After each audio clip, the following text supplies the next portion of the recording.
Antes do som do trio elétrico ecoar pelas ruas, antes das bandeiras colorirem o cinza do asfalto, existe o silêncio. Um silêncio cheio de planos, de sonhos e de luta. O arco-íris que encanta os olhos é mais do que cor, é resistência pintada no céu. Em cada detalhe, em cada fio de fantasia, há mãos que costuram coragem, há corações que batem em ritmo de esperança. No interior de São Paulo, longe dos grandes centros, pulsa um movimento que não se apaga com o tempo. Esta é a história que vive por trás do brilho. Esta é a história de quem faz o arco-íris acontecer.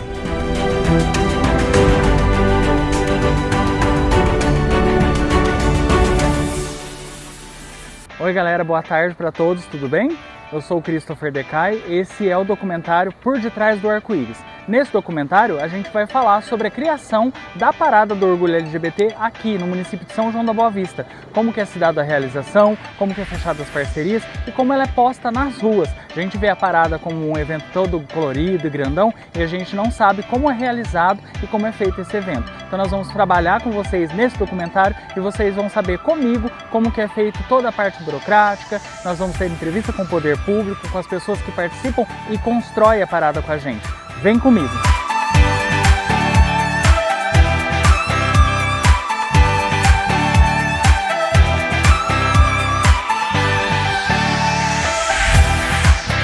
Galera, aqui é o Paço Municipal, a Prefeitura, onde a gente vai protocolar todos os documentos para que a parada aconteça. Então nós vamos estar protocolando o Departamento de Saúde, Cultura, Departamento de Trânsito, Bombeiro, Polícia Militar, para que a parada seja legalizada e feita corretamente nos seus trâmites legais. Então é aqui o primeiro momento que a parada já começa a criar sua forma.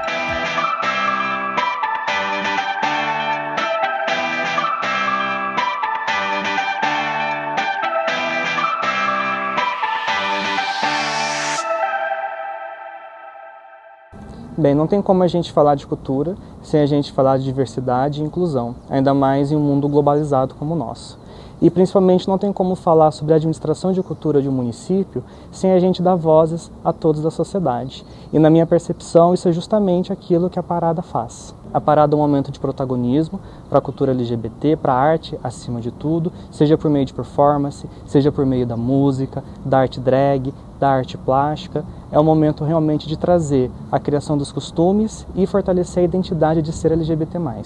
Quanto ao impacto social, para mim essa é a minha parte favorita da parada, porque a gente não consegue medir a grandiosidade desse impacto na nossa sociedade, justamente porque cada pessoa absorve e vive a parada de uma forma muito singular, estando dentro ou fora do movimento.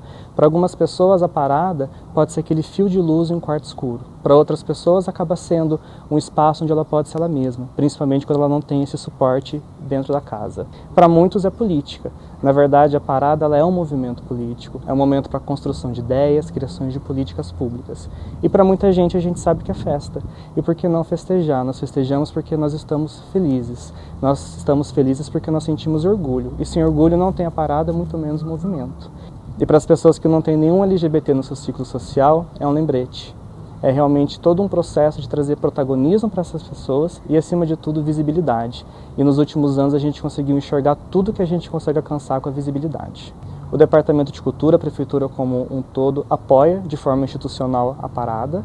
Mas antes de falar de questão de infraestrutura ou até mesmo falar de questão financeira, eu acredito que a parte mais importante desse apoio institucional é justamente a sua motivação, o seu caráter. Historicamente, os LGBTs caminharam sozinhos por muitos anos. E essa falta de apoio não era uma questão financeira. A gente sabe que, infelizmente, era preconceito. E ver hoje não só a prefeitura, mas como outros setores da sociedade apoiarem a parada, mostra que nós estamos no caminho certo e também, acima de tudo, que o gestor público cada vez mais administra para todo mundo. Então, como vocês viram, o começo da parada se dá na prefeitura, onde a gente protocola todos os documentos para a realização desse evento incrível aqui no município de São João da Boa Vista.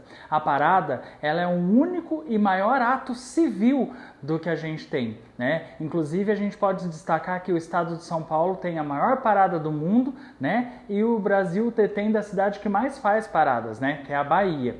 Mas vamos a São João da Boa Vista. Como vocês viram, a gente protocolou os documentos e agora agora a gente vai para a parte mais prática da parada, ou seja, nós começamos a trabalhar e debater o tema que essa parada vai trabalhar, o que ela vai falar sobre políticas públicas para a saúde, para a educação, e isso se dá lá no estado de São Paulo, onde mais de 70 paradas do orgulho LGBT+, dos municípios do interior paulista, vão lá e a gente começa a debater as temáticas que a gente vai falar, como por exemplo nesse ano, que a gente vai falar sobre as políticas municipais, sobre o retrocesso que os legislativos muitas vezes não debatem as políticas públicas para os municípios. Então é muito importante o nosso voto, né, para que a gente vote consciente por direitos da população LGBT. Nesta 16ª edição da Parada do Orgulho LGBT, nós vamos trabalhar essa temática, que foi uma temática trabalhada em São Paulo e onde nós unificamos o tema para então trabalhar a Parada de São João da Boa Vista. Vocês vão ver nesse domingo então a parada e incrivelmente todas as drags, a cultura LGBT, os DJs com as músicas agitadas,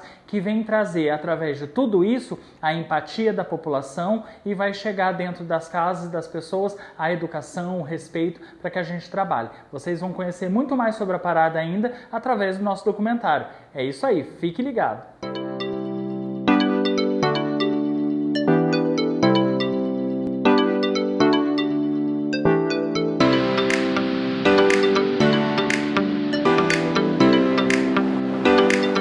É importante também citar que a parada faz parte do calendário municipal de eventos, e isso para a prefeitura e para a cultura como um todo é importante, não somente no planejamento orçamentário, por questão de despesas, mas acima de tudo porque liga a parada da forma mais intrínseca possível a São João da Boa Vista. São João da Boa Vista e a parada estão ligadas. A parada faz parte da história de São João da Boa Vista. E São João fez 200 anos, e a parada existe há somente 16. Então nós temos mais tempo de São João sem a parada do que com a parada. E se a gente pegar em quesito histórico, por muito tempo, até mesmo antigos simpatizantes tinham vergonha de comparecer à parada. Ainda tinha muitos LGBTs com o próprio preconceito também de participar da parada. Eu mesmo, minha primeira parada faz questão de 3 anos. Na minha perspectiva, ainda é pouco tempo. Por que será que eu não participei antes da parada? Por que será que isso não tinha chego? E hoje todo mundo conhece esse evento. As pessoas participam, sejam elas participantes diretas do movimento LGBT ou não. E quando a gente pensa principalmente em política pública, nós demos um salto muito considerável dentro desse período. Nós vemos de uma época em que as pessoas, fossem simpatizantes ou até mesmo diretamente do movimento LGBT, tinham vergonha de comparecer à parada. Não enxergavam a parada realmente como um movimento válido. E se nós formos comparar tudo que nós vivemos, São João hoje tem conselho, São João está trabalhando em um plano municipal para a população LGBT, e isso tudo tem parte dentro da parada.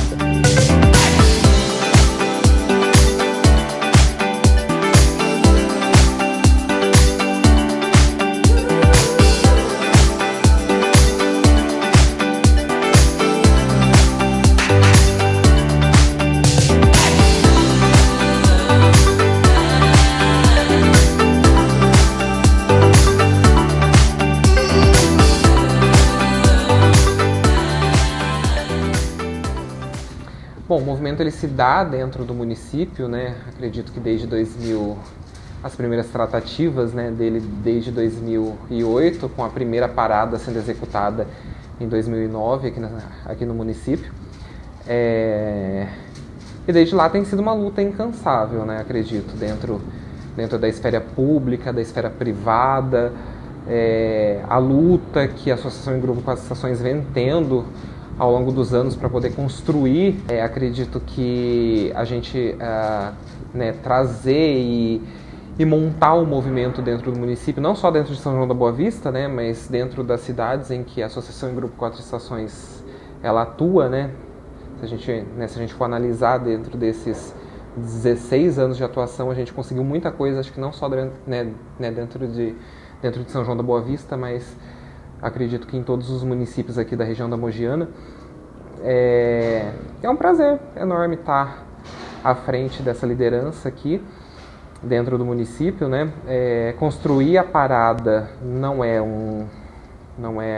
algo fácil, né? A gente encontra, parece que cada ano parece que a gente encontra um obstáculo diferente, e como a comunidade LGBT ela é bem nesse sentido assim ludibriosa, a gente consegue, né, sempre contornar as dificuldades que a gente tem ao decorrer dos anos, né? mas acredito que dentre esses 16 anos que nós estamos atuando dentro de São João da Boa Vista, né, principalmente com a parada, né, já que a gente vai tratar bastante desse assunto,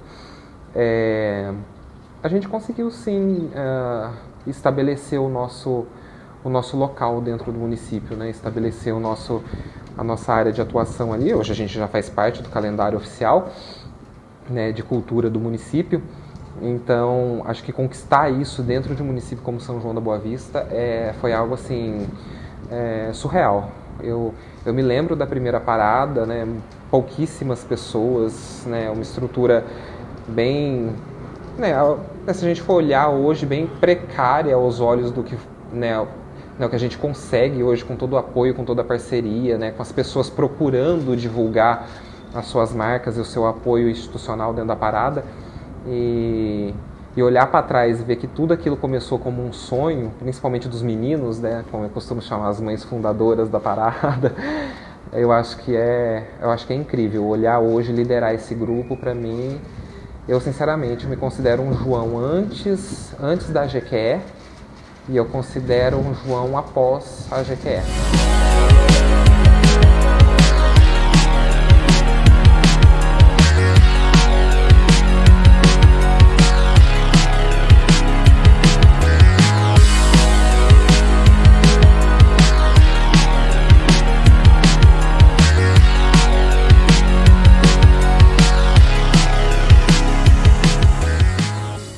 Então a parada ela já está na sua 16ª edição, né?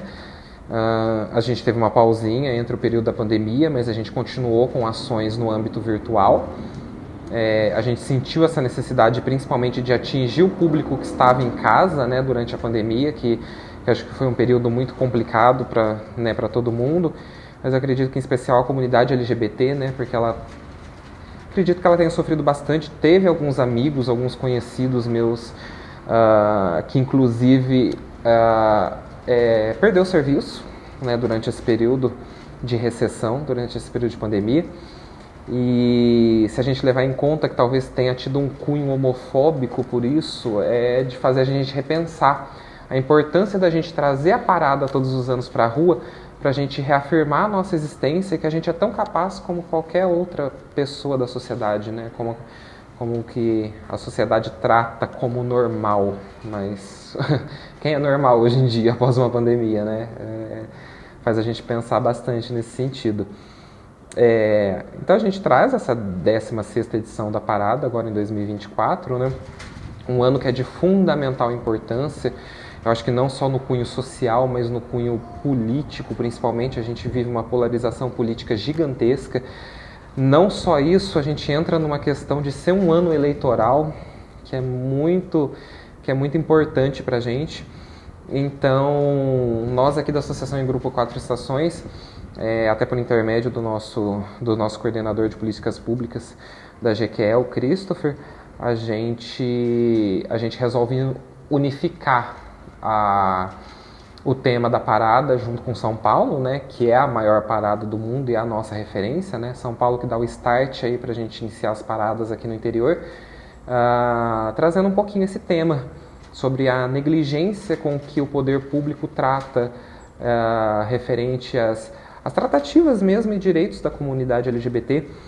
A gente tem aí, por exemplo, hoje, que eu acredito que tenha sido um ganho incrível, a equiparação da homofobia e da transfobia como um crime de racismo, mas se a gente for analisar nesse âmbito, isso é um decreto vindo do Supremo Tribunal. Ele não foi algo que foi passado pelo nosso Legislativo, pela Câmara dos Deputados ou pelo Senado. Ela é um decreto, né, um decreto que pode cair a qualquer momento, né? Então, até porque o Supremo ele não tem poder de legislar nesse sentido, né? Isso deveria vir das nossas esferas legislativas, e a gente vê que isso em âmbito federal é algo não tratado, é algo que houve a necessidade do Supremo Tribunal Federal equiparar e levantar e falar, vocês estão sendo omissos com isso, né, com essas questões, e a gente trazer isso à tona, eu acho que principalmente no ano eleitoral, acho que tem um peso muito grande. Eu costumo falar que as eleições municipais, elas ditam muito o que vai acontecer no âmbito federal daqui 2 anos, né? Então ela serve como um termômetro, ela serve como um aquecimento para a gente ver quais são as tratativas que os candidatos a nível federal vão tomar a partir desse momento. Então a gente se une a São Paulo, a gente se une nessa voz única para a gente poder trazer esse tema, né? Basta de negligência, né? Com os direitos e a equiparação, principalmente de direitos da comunidade LGBT+, né? Que nós temos, não só em São Paulo, mas a nível nacional também. Eu achei interessante a gente trazer esse tema unificado para a parada. Então a gente abraça a ideia, a gente traz isso para dentro do município, a gente traz isso, né? Levanta essa voz a nível municipal, para que em 2026 a gente consiga não só manter o que a gente já tem, mas equiparar totalmente os direitos, né, ao restante da comunidade. As pessoas acham que a gente pede, né, benefícios ou privilégios, sabe? Se ser LGBT no Brasil é um privilégio, eu desconheço o que é ser privilégio nesse país, porque a gente passa por tanto perrengue, por tanta coisa que é bem complicado. Então, trazer um tema unificado e levantar uma única voz, pelo menos dentro, eu acredito que da unidade federativa mais importante do país, que é São Paulo, né, que é um estado que movimenta a economia do país, eu acho que a gente consegue levantar uma voz bacana.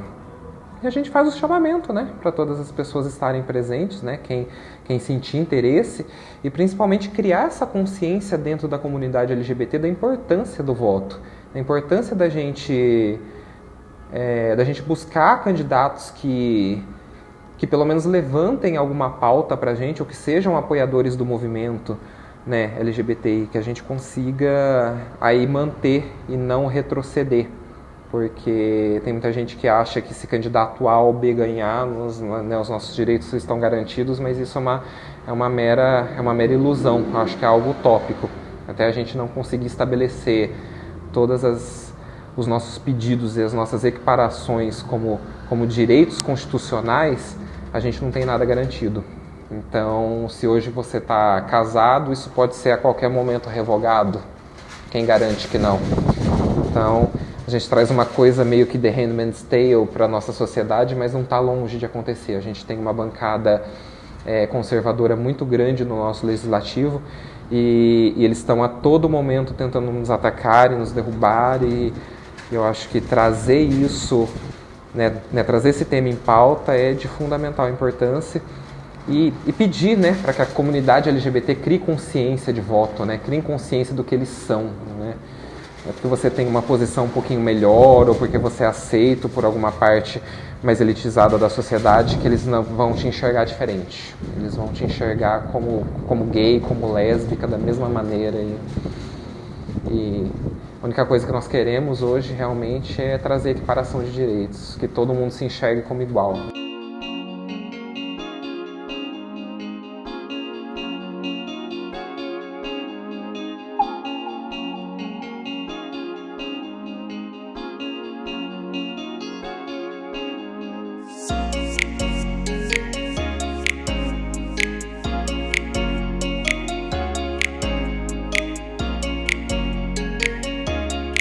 Sou Rafael Calumbi, estou como coordenador de políticas da diversidade do Estado.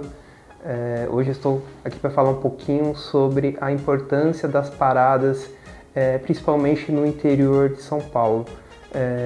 Não vou falar muito sobre a capital, mas porque a capital já existe uma coordenação municipal, a capital já tem a maior parada do mundo. Eu gostaria de dar um destaque da importância das paradas do interior. Quando a gente leva as paradas do orgulho, fomenta as paradas no interior de São Paulo, a gente também está levando as políticas públicas, e é uma grande oportunidade do Estado usar esses espaços para divulgar suas ações, né? Então, alguns lugares que o governo tem dificuldade de acessar, através dessas organizações que acabam fazendo as paradas, elas nos permitem ter um contato mais próximo com a população LGBT. Eu vou dar um exemplo que aconteceu, um case de sucesso, que foi a parceria da Coordenação Estadual da Diversidade com o Conselho Municipal de São João da Boa Vista, assim como a organização da Parada de São João.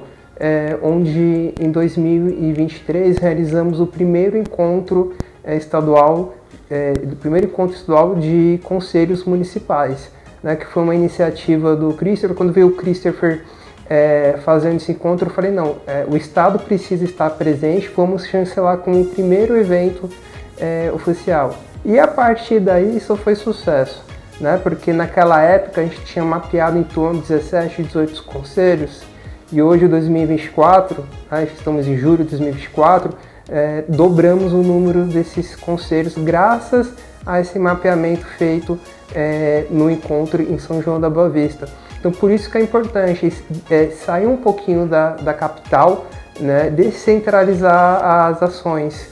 É importante a coordenação estar em todos os municípios. Se não estiver em todos os municípios, no maior número possível deles.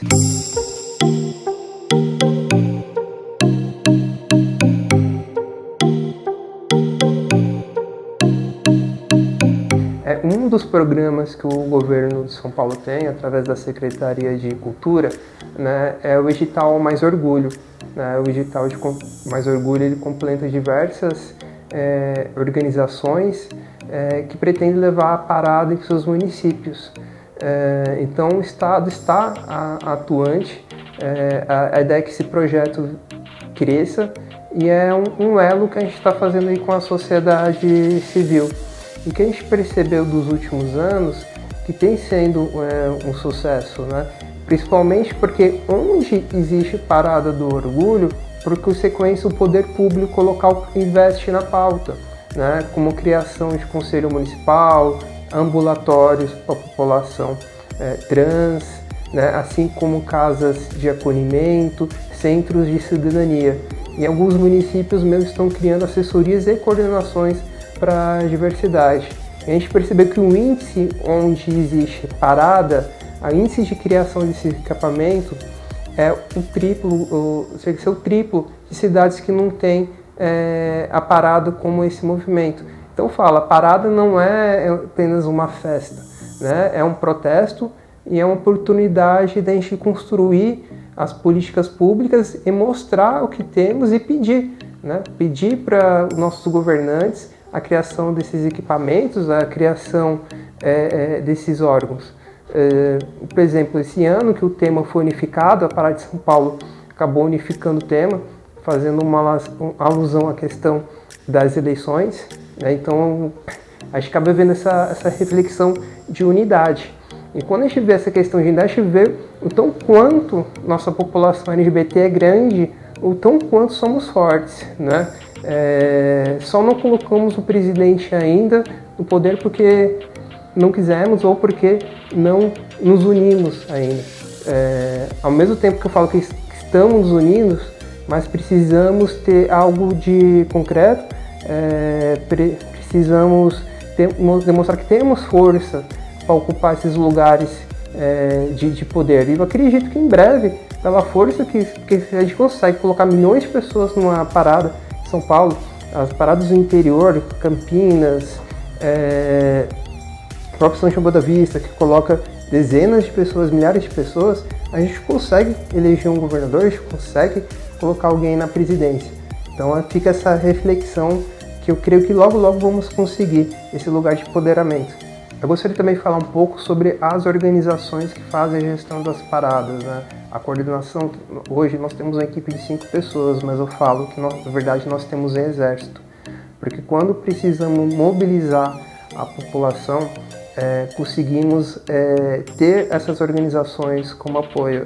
A maior demonstração disso foi a Feira da Diversidade 2024, onde nossa equipe tinha mais de 30 pessoas, a gente conseguiu atender mais de 4 mil pessoas no nosso estande, e a gente percebe que sem a ajuda dessas organizações a gente não teria esse êxito. Então, um grande parceiro hoje da Coordenação Estadual da Diversidade são os organizadores de paradas, e a gente está vendo diversos frutos. Por exemplo, a gente fez a primeira Conferência Nacional do Encontro de Paradas, que foi um grande termômetro para demonstrar que o poder público tem que estar alinhado com a sociedade civil. Não adianta o governante, não adianta o gestor querer fazer as coisas tirar da cabeça dele sem escutar a sociedade civil. A sociedade civil hoje é o grande aliado da coordenação e a gente vem percebendo isso a cada dia. E é claro que no final de semana da parada também aconteceria ele, o mais fabuloso dos campeonatos, o futebol das drags. Chuteiras, só se combinarem com o look. Regras, apenas uma, brilhar. O glitter entra em quadra, o salto alto desafia a gravidade e o apito do juiz se mistura com o som das gargalhadas. Não é só futebol, é resistência em forma de espetáculo. Porque aqui, até no esporte, a diversidade marca gol de placa. Boa noite a todos. Nós estamos aqui no segundo Futebol das Drags, em São João da Boa Vista, em comemoração à parada LGBT, que nós estamos na Semana da Diversidade aqui em São João. Então a importância da gente vir para o futebol, de fazer o Futebol das Drags, é que a gente tem que trazer o grupo LGBT para o esporte, que é sendo vôlei, sendo futebol, e o ano que vem também a gente está querendo trazer o Pedala Bi. Então a importância, é muito importante as pessoas virem para cá, virem para o futebol, virem para o esporte, que faz bem para a saúde. Essa é a importância do futebol das drags. Gente, eu sou Cauchara Artrix, já é o meu primeiro futebol de drag queen, esse já é o segundo aqui em São João da Boa Vista. E tipo assim, pra mim o futebol drag queen é trazer a importância que vidas LGBTs que a mais também importam. Porque é tão difícil uma lésbica, uma gay poder jogar, poder se expressar no esporte. Então a gente traz essa luta, a gente vem quebrando esse tabu para poder mostrar que a gente também pode jogar, seja de salto ou seja de tênis, seja de peruca ou seja de cabelo natural, entendeu? Esporte é vida, exercício é vida.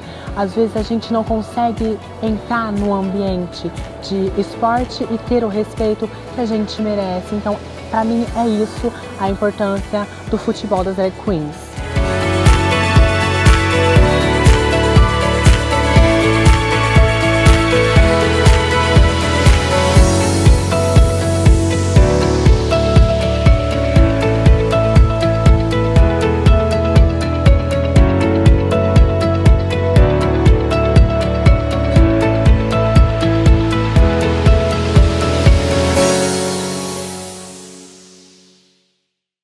Eu vejo como a parada, além do ato político, né, que ele para mim, como LGBT, antes de ser um artista, antes de estar por trás da parada, ela é um ponto de apoio. Eu lembro de antes de começar a fazer drag e ver outras pessoas iguais a mim.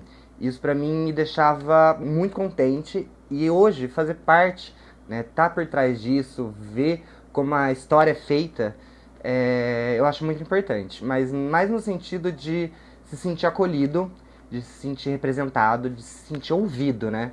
Porque ali você não é só uma voz, você é uma voz com grito, mas com pessoas do seu lado que estão gritando pelo mesmo desejo que você, de viver, de existir, de amar, né? E de ser respeitado. Então, para mim, o ato político da parada é mais estar com os meus, né? Se sentir acolhida. Bom, a parada ela tem um impacto social muito grande por onde quer que ela passa, qual seja a cidade. Eu vejo isso muito mais nas cidades do interior. Além de gerar muitos, óbvios, empregos, segurança, movimentar a economia, eu vejo ela como uma fonte de inspiração. Sempre recebo muitos relatos de família, pais, mães, filhos, tias. E eu vejo que trazer isso para a comunidade de uma forma aberta, né, como é a parada, que é para todo mundo que está ali, é na rua, dá força para essas pessoas também. Além, lógico, como artistas, né, de ter um espaço, ter um palco, ter uma visibilidade, de ter a chance de se apresentar artisticamente para as pessoas. A minha primeira parada não foi aqui na região, foi em Florianópolis. Eu confesso que eu tive preconceito antes de participar, né? Que até então a gente vê de fora como um movimento de festa, uma bagunça. E é lógico, ela é isso também, um pouquinho de libertação. Afinal, a gente está o ano inteiro lutando por direito, por espaços. E eu lembro de ver de fora e achar aquilo tudo muito estranho, muito bagunça. E hoje, entrando, eu vejo que, né, estando dentro da parada, eu vejo que não é bem assim. Existe uma organização por trás, existe o contato com a prefeitura, existem outras coisas que estão além do que você vê ali no dia. Então, realmente mudou minha visão de quanto o que era antes, o que eu estava lá para fazer antes, que era só curtir. E hoje eu vejo que estar lá, além de uma curtição, é um ato político, né? É resistência. Estamos lá, estamos na rua, somos vistos. A recepção em todas as paradas é sempre incrível, principalmente pra gente quando tá assim, né? Belíssima. Todo mundo quer uma foto, todo mundo quer um abraço, todo mundo quer te conhecer. Então, isso como artista faz muito bem pro nosso ego. Mas é muito gostoso ver realmente a interação da família. Pra mim, a parada não é só a festa, realmente. Hoje eu vejo que a parada é pra família. É pra aquela jovem gayzinha que tá se assumindo, que a mãe ainda não entende o que tá acontecendo, pra tia, pro irmão. Então a parada hoje é um ato também político pra família, né? Eu vejo que essa inclusão acontece muito mais na rua.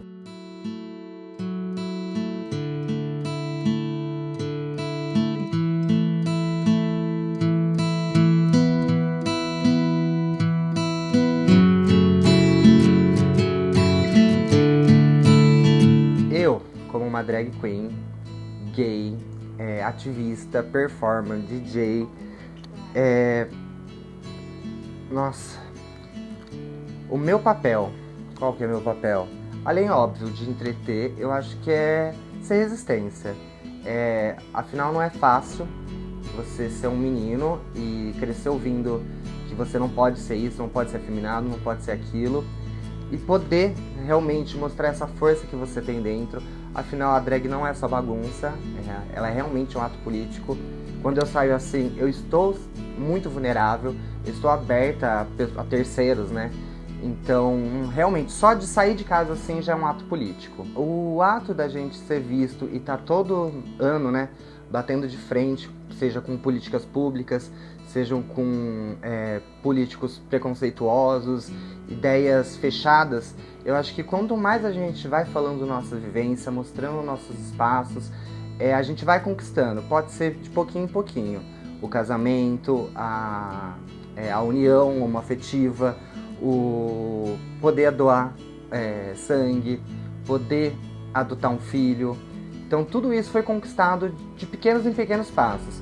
E se a gente parar, né, se a gente não fizer, talvez a gente não seja ouvida. Então é importante sempre colocar essa pontuação. A parada, por mais que você ache que ela não está mexendo na tua vida, com certeza o que está acontecendo ali vai reverberar durante os próximos anos.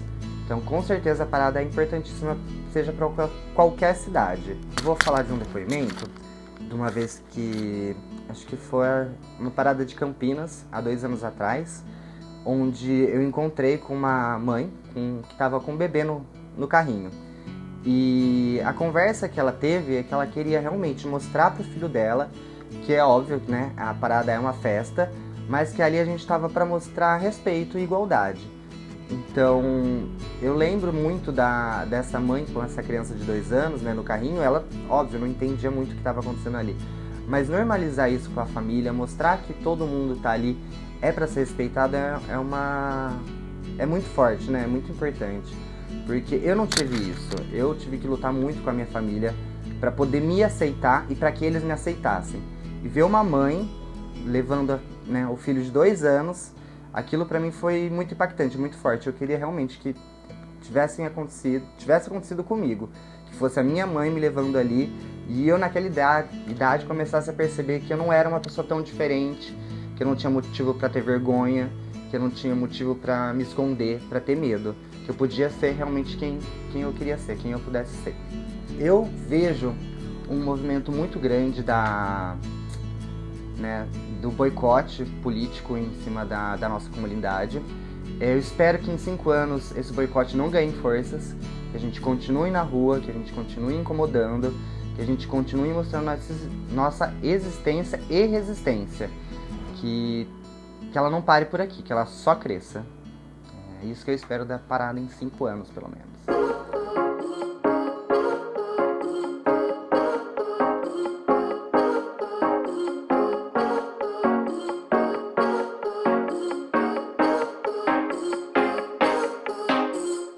A parada acaba, mas o que ela move não. Fica o rastro de cor numa cidade que aprendeu a escutar. Fica a memória de quem ousou ser, de quem fez, mesmo com pouco, um evento que é muito. Porque por trás do arco-íris há uma rede que sustenta, uma luta que pulsa e um amor que insiste. Em São João da Boa Vista, o orgulho não é só um dia, é presença, é permanência. E isso ninguém desfaz, porque por trás do arco-íris há gente que sonha, que resiste e que faz o impossível acontecer, com coragem, cor e coração.